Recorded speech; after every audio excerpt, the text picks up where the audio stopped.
రైతు మిత్రులకు నమస్కారం. నా పేరు వచ్చేసి శేఖర్, యువ రైతు యూట్యూబ్ ఛానల్. మనం వచ్చేసి ప్రజెంట్ మ్యాంగో క్రాప్లో ఉన్నాము. ఈ క్రాప్ వచ్చేసి మనకు ఇక్కడ ప్లేస్ వచ్చేసి మాబ్నార్ జిల్లాలోని భూత్పూర్ మండలంలోనే వచ్చేసి వెల్కిచెర్ల గ్రామంలో ఉన్నాము. ప్రజెంట్ ఇది నవంబర్లో నేను బిఫోర్ విజిట్ చేసినప్పుడు నవంబర్లో మనకు ఫ్లవరింగ్ ఉన్నది. ఆ తర్వాత ఫ్రూట్ సెట్టింగ్ వచ్చేసింది. ప్రజెంట్ వచ్చేసి మనకు మార్చిలో ఉన్నాము. ఈ యొక్క రకం పేరు వచ్చేసి హిమాయత్ అంటారు. హిమాయత్ సంబంధించిన ఒక రకం ఇది చాలా అరుదుగా దొరుకుతుంటుంది మన ఇక్కడ ఏరియాలలో. దీనిలో రైతుకి ఏంటంటే దిగుబడి తక్కువగా ఉంటుంది, లాభం అనేది ఎక్కువగా ఉంటుంది, చాలా ఎక్కువగా ఉంటుంది. దీనికి పెస్టిసైడ్ అనేది చాలా తక్కువగా యూజ్ చేయడం వల్ల న్యాచురల్గా ఉంటుంది. మనం ఎంత పెస్టిసైడ్ కొట్టినా కానీ కాయ అనేది క్రాప్ అనేది న్యాచురల్గానే వస్తుంటుంది.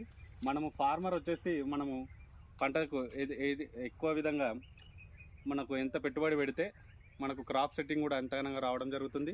మనకు హీలింగ్ కూడా పెరుగుతుంది. మనకు హీలింగ్ పెరగడం వల్ల అధిక లాభం కూడా వస్తుంటుంది. దీన్ని ఎక్కువగా వేరే వేరే రకాల స్టేట్లలోకి ట్రాన్స్పోర్టింగ్కి ఎక్కువగా ఇక్కడ బాగా చాలా డిమాండ్ ఉంటుంది. దీని పేరు వచ్చేసి హిమాయత్. మనకు